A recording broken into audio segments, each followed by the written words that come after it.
This time I'd like to call our meeting to order. Are there any changes or additions to the agenda? Okay, so I need a motion to approve the agenda as presented. I'll make a motion. I'll second. All in favor say aye. Aye. Opposed the same? The motion carries. Board items discussion, Jennifer's here from Butler County Public Health. So, I guess.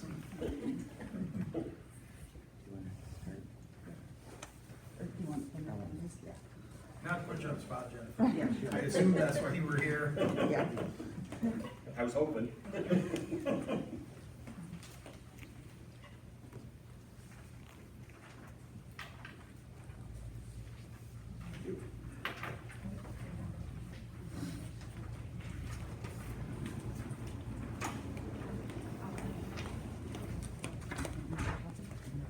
We just wanted to talk a little bit about the temperature taking for the students and kind of why, and just some concerns that we have with taking temperatures on every student that enters the building.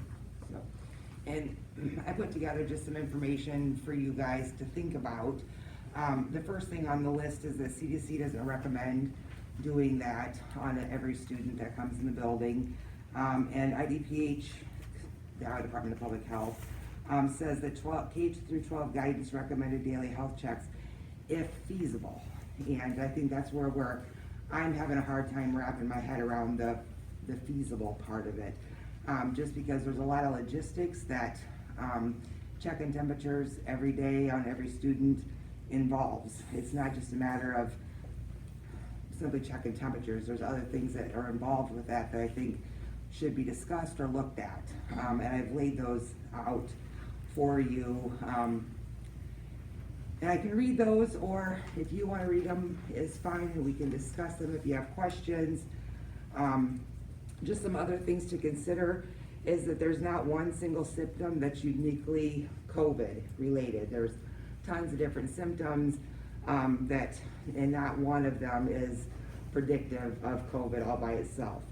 According to the Department of Ed and the Department of Health, a fever is considered a low-risk symptom on the Return to Learn plan from DOE and IDPH. Fever is actually low risk.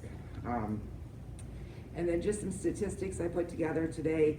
Out of our 139 cases, only 30 of them have had an elevated temperature. 109 of them have not. So it's not a huge symptom. And of the 11 people we've had that are under the age of 20, so I included everybody who was under 20, 4 of them had an elevated temperature, 7 of them did not. So again, it just shows that it's not a huge symptom that people in general are having or exhibiting. So I don't know if there's questions about anything I laid out as far as the feasibility is concerned. But there is some things to think about when you're asking staff to check temperatures. Who's gonna do it is a big question. And what other jobs are they gonna have to give up, or are they gonna take away from by doing that? It's a time thing, because it's not just a matter of checking the temperature. You also have to document that temperature. If it's elevated, then there's more follow-up that has to occur. Again, this takes time. What are you gonna do with the students as they wait to have their temperature checked? You don't want them in the building. If you're gonna check them, you wanna do it outside the building. So how are you gonna assure that those students are staying 6 feet apart while they're waiting in line? And then once they've been in the building, where are they going? Who's gonna be monitoring that they're not congregated in the hallways and that kind of stuff? Again, that's gonna take people to do those sort of things. And then I asked today how many students just in this building there are, and there's 266. And so divided that by 2, because they'll be here half time, and figuring 30 seconds on average per student, it's gonna take 66 minutes to check every one of those students' temps. Again, that's a time thing. How are you gonna get that all accomplished and not disrupt class and not have kids congregating in bunches and all that kind of stuff?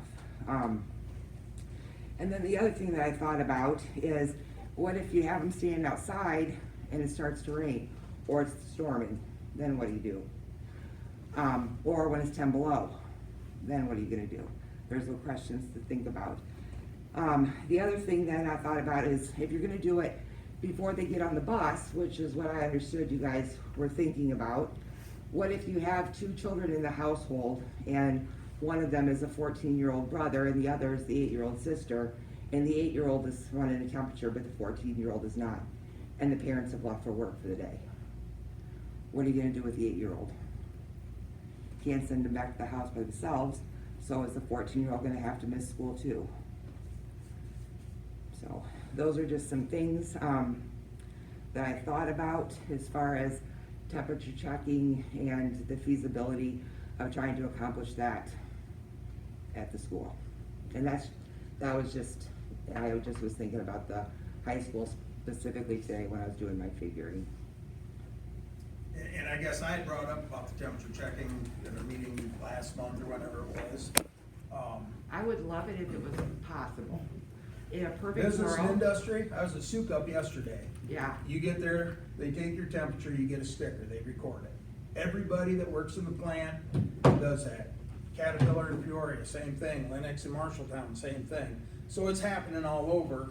You know, granted, they're not the younger people, they're older people working, but, you know, I was just throwing that out there at that time. Is that something we need to be doing? Is it a good, you know, thing to be checking to try to keep somebody that might be infected out of the school building? So I guess, like I said, I threw it out there, so I'm probably the culprit on this one, but. okay.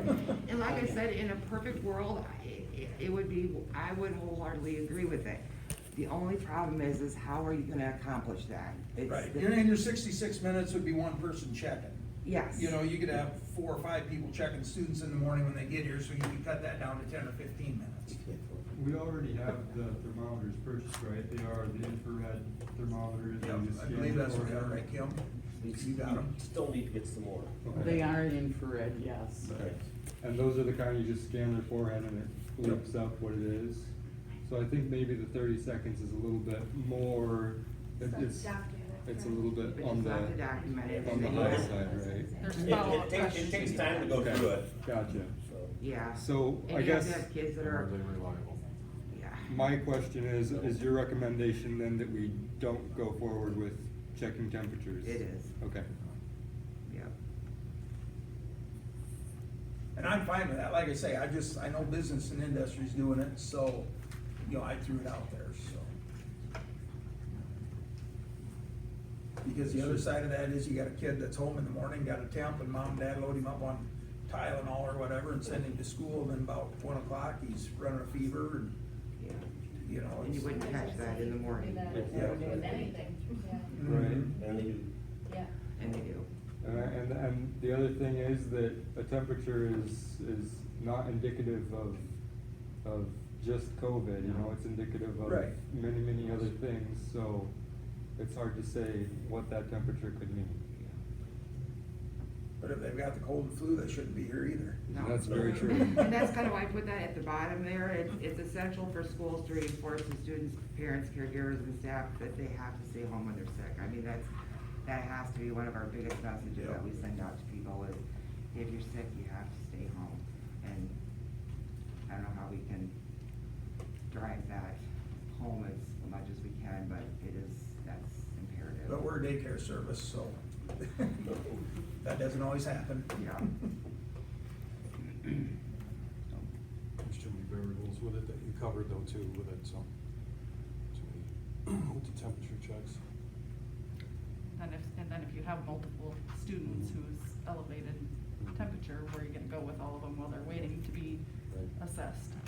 And parents notified and And picked a up. lot of only at home if we keep them home alone. And that, you know, and this is why we've stayed in such close contact I know. too, so we can make sure that we're doing the right thing and, Yeah.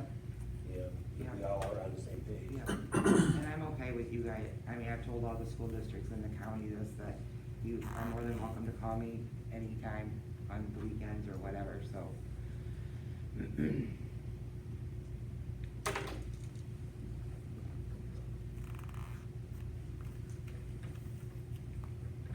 I guess any other discussion on taking temperatures? Are we looking for a motion for anything? No, not until we No, down not far. yet. Okay. So, We'll talk about that when we Yeah. get some of the other things down here. All right. we're just having discussion at this point, so. Any other questions, comments anybody's got? Okay, well, we'll move on then. Thank you. Thank you very much. Thank you for taking care of it.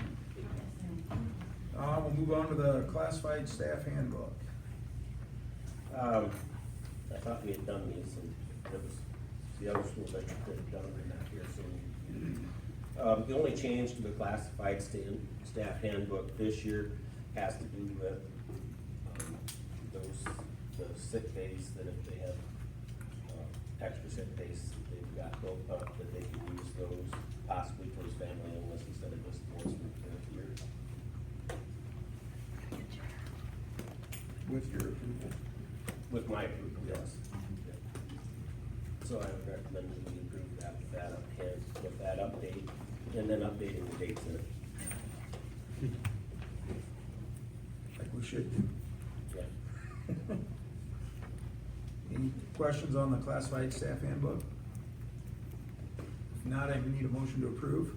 I will make a motion to approve the classified student handbook, or Staff handbook. Staff handbook. Yep. Second? All in favor, say aye. Aye. Opposed, the same? Motion carries.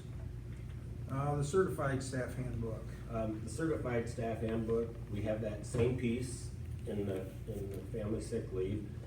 We have the face coverings and masks, obviously, but then we also have the sick bank addendum that we agreed to during negotiations.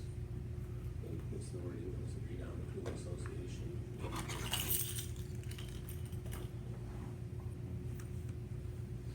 I would recommend we approve the certified staff handbook with those changes. Any questions on the certified staff handbook? If not, I need a motion to approve. I'll make a motion to approve the certified staff handbook. Second? I will second that. All in favor, say aye. Aye. Opposed, the same? The motion carries. Item 6, pre-K handbook.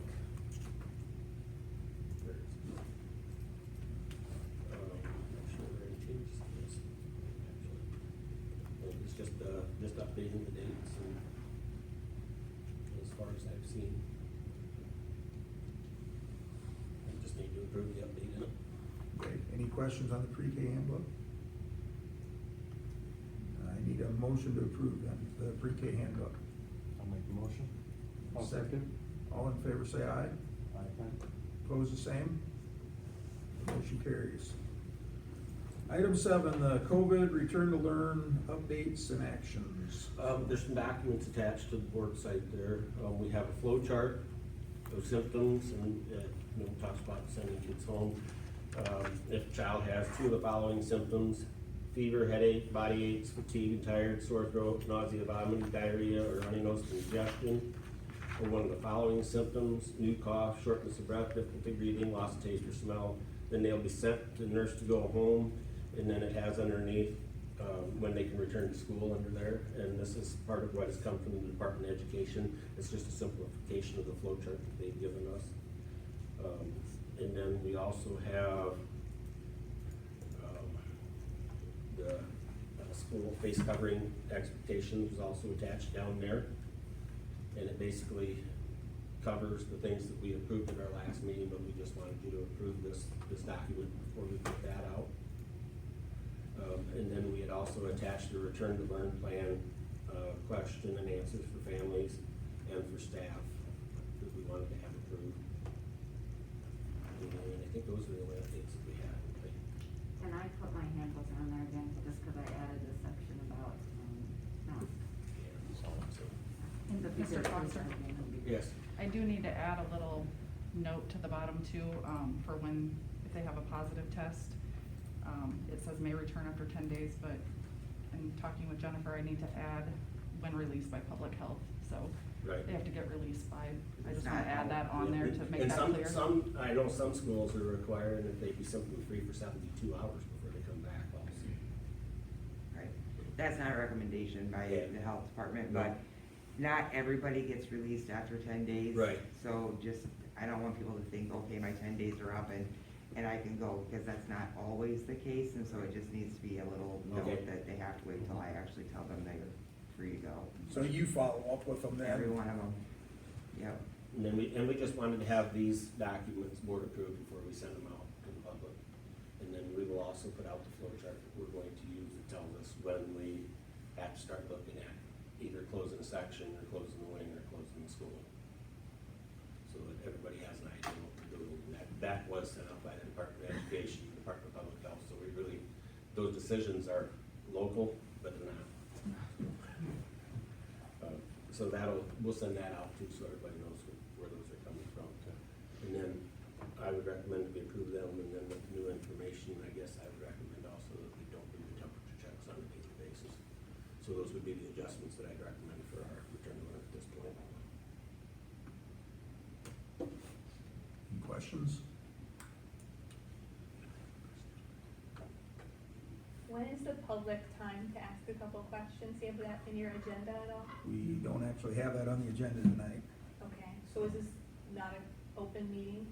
Not really, but I Okay. guess have you got a quick, easy question, or, you know? And just because it's a meeting in the public doesn't mean it's a meeting of the public. Yeah. Okay, okay, I won't ask then.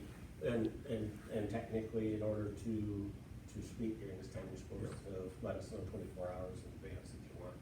Sometimes they let you, sometimes they don't. The president, right, is she not here tonight? She is not. Okay. And did you reach out to her and she not get back to us? I don't think so. Haven't heard back from her. Okay. Thanks. Yep. Okay, so we need a motion to approve the return to learn plan and the flow chart and not to do temperature checks.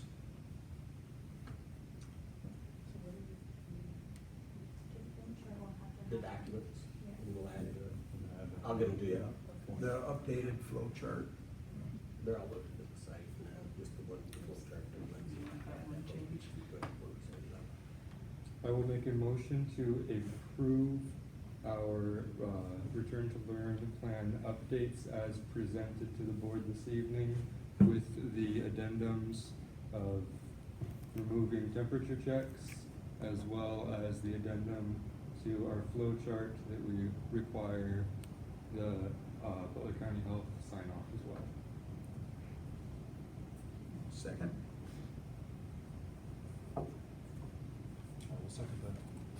All in favor, say aye. Opposed, the same. The motion carries. Any personnel recommendations tonight? Nope. With that, I need a motion to adjourn. I will make a motion. I will second. All in favor, say aye. All right. Thank you all for coming.